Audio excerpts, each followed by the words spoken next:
Hey everybody! I'm here today to talk to you about a simple driving question. I will be giving you an honest answer to a simple driving question for beginner drivers, and that question is, what is the best place to practice driving? Okay, so when you're learning to drive, finding a good solid place to practice can be a big ordeal because you want to make sure that it's good enough, it's going to be calm enough to allow you to practice, but also good enough to give you some real life driving scenarios. I'm going to answer this question in two parts. The first part is like for absolute beginners, like the first hour, 2 hours behind the wheel. So like no driving experience. And then the next part is going to be when you've had those 1 or 2 hours behind the wheel and you're ready to take it to the next learning beginner level. So first part, no driving experience. The best place, to be honest with you, is in an empty parking lot. I actually learned how to drive in an empty parking lot, okay? So my dad took me to an empty parking lot. Actually, it was a place that I worked at back in the day. So I knew when it was closed, and I knew when there was gonna be nobody there. He took me to an empty parking lot and he put me behind the wheel and he told me different scenarios, you know, like slam on the brakes now, like let's slam on the brakes. Okay, try and make a right turn, try and steer left, go in clockwise circles, counterclockwise circles. And it was beautiful because I could do all this without worrying about any posts, poles, or cars or pedestrians. So you want to go to an empty parking lot. Now, okay, remember this. You have to look into the legalities of this. I mean, you don't want to get yourself in trouble. If you're not allowed to be in an empty certain parking lot, don't go in that parking lot. I worked at the place, so I knew that I could go there, okay? I spoke to them. They said, yeah, no problem. So make sure you're allowed to be in that empty parking lot, okay? If you can't find an empty parking lot, then like you would go to a street that is like a parking lot. I'm going to turn the camera on. I'm actually coincidentally, pure coincidence, parked on a street right now. So right here, as you can see, this right here, it's just a street that has like, it's like a dead end street.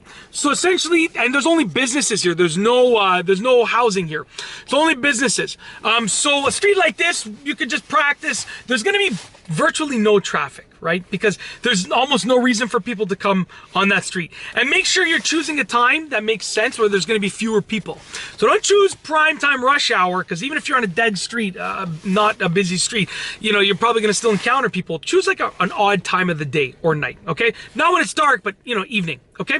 Now, that's if you're an absolute beginner with no experience. Empty parking lot or like an empty street, basically. Now, when you have a little bit of experience, I would recommend that you go during off-peak hours on side streets of side streets. Okay, let me explain that again. You know, you have a main road, then you have a side street that connects to that main road, and then you have a side street that connects to that side street. So those streets, if they qualify like that, with those qualifiers, those streets are way less likely to have any traffic. It's going to be mostly local traffic, people that live on that street, okay? You don't want to choose a street that connects to a main road yet, simply because there's going to be more traffic there. So choose a street that makes sense during off-peak hours. Like I said, don't go during when everyone's leaving for work.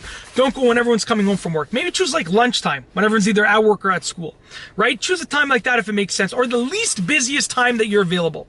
By doing that, you're going to get to encounter stop signs. You're going to get to encounter other cars, sidewalks. You're going to be able to see how they operate, intersections, driveways, pedestrians, cyclists, animals, whatever the case is, trees, houses, you know, different speed limit signs. So there's benefits to going on a side street of a side street instead of a parking lot once you have that little bit of experience. Because like if you're on a side street driving and you're like swerving side to side, you could very well get into an accident. So go to a parking lot at first, learn how to control the wheel, then take it to a unbelievably quiet side street, okay? And that's the best place to practice driving. Then you can progress on. Then you can progress onto like side streets. So like not a main road, but like a side street. Then you can progress onto main roads. Then maybe main roads for longer. Main roads that connect to main roads. So like intersections of main roads, highways potentially, depending on your kind of license and stuff like that. So that's the best place to practice driving when you're learning how to drive.